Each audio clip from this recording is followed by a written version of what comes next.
Let me ask you a question. Who are you? When I asked you this question, did you guys all know what you're going to say? If people ask me the same question, I wonder if I will say my name, my nationality, or my passport. Can my name, nationality, or passport actually describe my identity? Have you ever had experience where you started to question your own identity? The answer will vary depending on how you define your identity. Some people might say nationality to describe where they're born, while others might say social status to describe who they are. Ever since I was a child, I found it hard to describe my own identity, and I still have not found answer to this question. At the age of 20, I realized something interesting about my identity through the lenses I have never looked at it before. I started to think that maybe I have multiple identities, and maybe every one of you is different in a way that cannot be easily described in one word. I wonder, is it always good to have multiple identities? I wonder if we really need to have one complete answer that defines our identity. Today, I want to talk about my experience related to identity with these questions in mind. Before I get into my topics for the day, let me talk about my background with the slide. I was born in Japan with a Japanese passport. Then I first lived in Switzerland, Geneva, where I spent my childhood time. Then I moved to China, Beijing, where I have spent my elementary school time at a local international school. Then I came back to Japan just for 4 years and attended Chinese international school until my second year of middle school. As a last country, I've moved to Seoul, South Korea, where I attended international school and finished my high school studies. After I graduated from high school, I came back to Japan. Just like this, I have lived in overseas for 14 years, constantly moved around and feel unsettled. Some people might have similar backgrounds even with moving around in Japan. Throughout my experience, I've never attended Japanese schools and only learned Japanese from my parents. Usually, people feel happy to go to their hometown, and I was too. I thought I would have no problem living in Japan because my nationality is Japanese. I thought I did understand all the Japanese culture norms, social expectations, and language, but I started to feel like living in Japan is not that easy. The first time I experienced this was when I had a part-time job interview a while ago. The interviewer told me that it's obvious you're like 帰国子女. He did not say anything afterwards. When he said 帰国子女, I felt anger that he only saw my identity as 帰国子女. Am I nothing more than a Shikokukushiro? Is being Shukushijo a bad thing? The society classifies people in the category of either race or nationality, but I feel like it has something more, something unknown that I cannot explain by myself. Although the interviewer did not treat me like a Japanese person, but sometimes society expects me to act and behave like a Japanese person. Although I'm a Japanese person on paper, I did not learn any Japanese culture norms, such as the ability to read the atmosphere of the conversation or environment. That is why it is hard for me to judge when is the appropriate time to say what, or to bring myself to cooperate with others. These kind of cultural norms might easily be expected by Japanese people, but I feel like I cannot match with certain Japanese cultural norms and social expectations. For example, I struggle to use keigo on a daily basis because I only learned Japanese at home. And it actually makes it hard for me to communicate with other people who are higher than me in terms of positions in society. After I came back to Japan, I started to learn Japanese because I feel like I needed to be able to speak Japanese. For like a pressure, instead of pure curiosity to learn Japanese, I changed my fashion style and started to learn how to read Banokuki o yomu, other so-called Japanese social skills. I thought if I put my effort and change myself, then I would be able to become a person who understands all the Japanese culture norms. So that will not be excluded from what society categorizes as Japanese. Then I got accepted into the ICU in September. I knew that ICU has students from other countries, but oh, I met with so many new people who have different kinds of backgrounds, not just Indian nationalities. I met with people who have living overseas experiences like me, but I also met with people who don't have experience living overseas, but who have diverse backgrounds, even within Japan. After meeting these people at the campus, I started to feel like maybe I have maybe I can be myself free of potential and freedom, which made me view my identity in a bit different way from before. Before ICU, I did not know how to answer the question of who am I?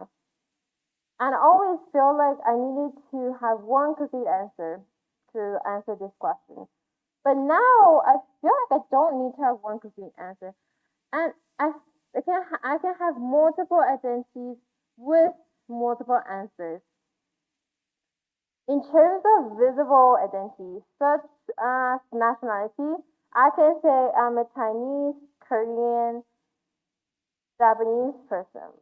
But I also consider myself as a runner, a university student, different part of communities, and a multilingual person. Just like this, we all have different parts of identity. I'm not saying that International Christian University has changed me who I am, but I think the people that I've met has helped me to reshape how I see my identity. Before, I used to think that nationality was what defined who I was, and I always considered myself as a Japanese person. And I cannot match myself with certain Japanese cultural norms and social expectations.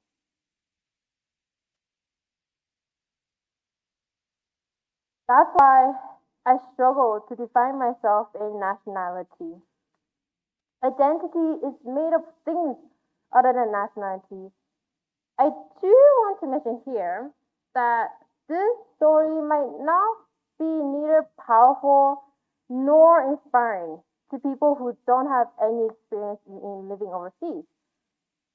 But I'm pretty sure many of you had experience where you ask yourself the question of who am I?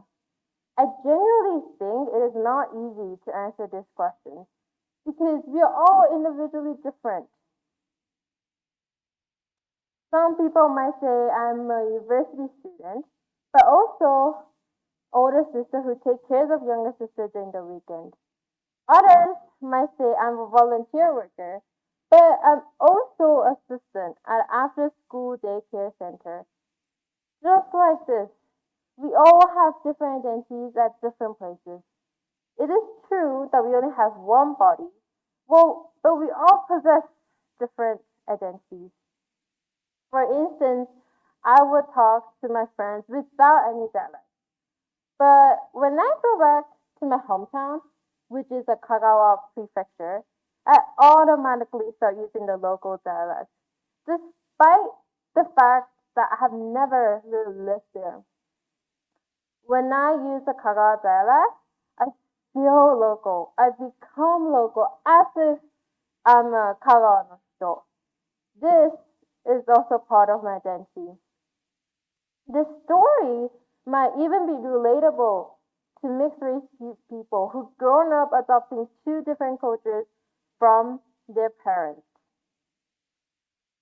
Throughout the many times I faced this question, I discovered there are four lenses of identity that can help us in the process of defining your identity. I'm learning every day how parts of my identity are known to myself and others, and some parts of identity that are not known even to myself.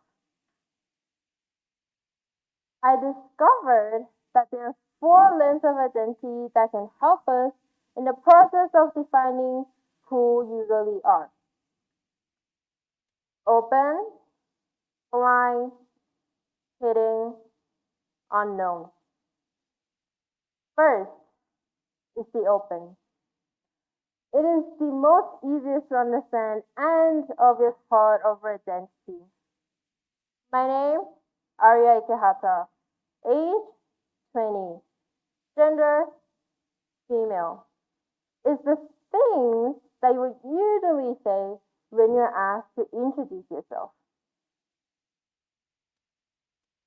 Second, blind. It's a part of identity that you cannot discover by yourself, but your friends or your family may help you discover something about you.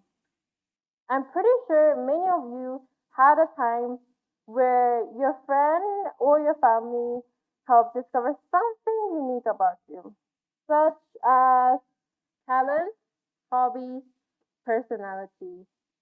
When I tell people that I can speak four different languages, people tell me that you can become a professional translator, which I've never thought of myself working as a professional translator, and it did help me to expand my career choices.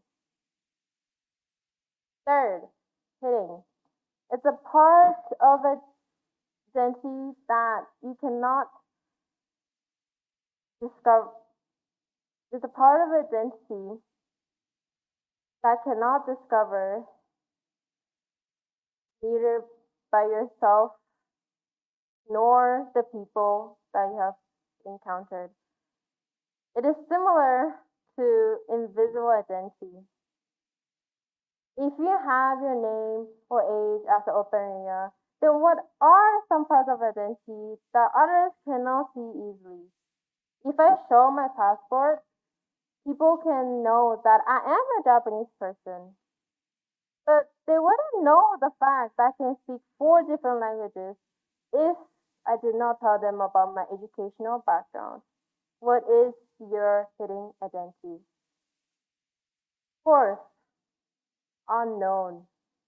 It's a part of identity that cannot be defined neither by yourself nor the people you have encountered in your lifetime. In other words, there's an ever changing and endless possibility in all of identity that we are unaware or unsure of. People always ask me, where is your hometown? What is the most comfortable language for you? But I don't know how to answer this question. People usually say hometown is the place where you're born, and that is Japan to me. But I feel like China or Korea is also part of my hometown. People usually say mother tongue is the most comfortable language, and that is Japanese to me. But I feel like we all change our language depending on who we talk with. I talk with my parents in Japanese, But I talk to my sister in English because English is the most comfortable language for us. With these four lens of identity, I just want to say that it is merely a suggestion that I want to make today. Whenever we try to answer the question of who am I, sometimes you get lost. Maybe some of you talking to me might be lost right now. Whenever you come into this situation, I just hope that one of you guys will think back about an episode where one girl talks about identity and the four lenses.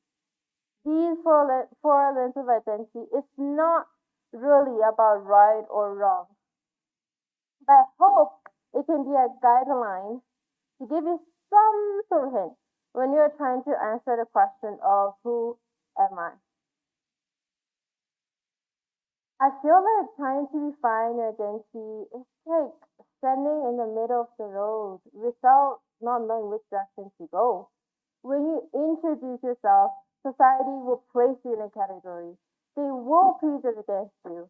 But I hope this will make you realize that you're more than a category. And we all have different parts of identity that cannot be easily described by society. You do have an amazing part of identity that makes you beautiful and unique and different from others. I discovered that it is okay to get lost and be confused with who you are.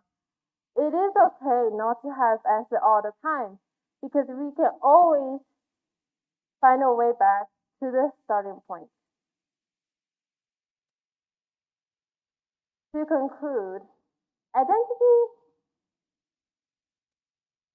identity is like a collection of memories and experiences and values that define who each of us are. It is the stuff that makes us self. In this way, identity is not created. Identity is not giving, but it is created with your own unique definition of identity.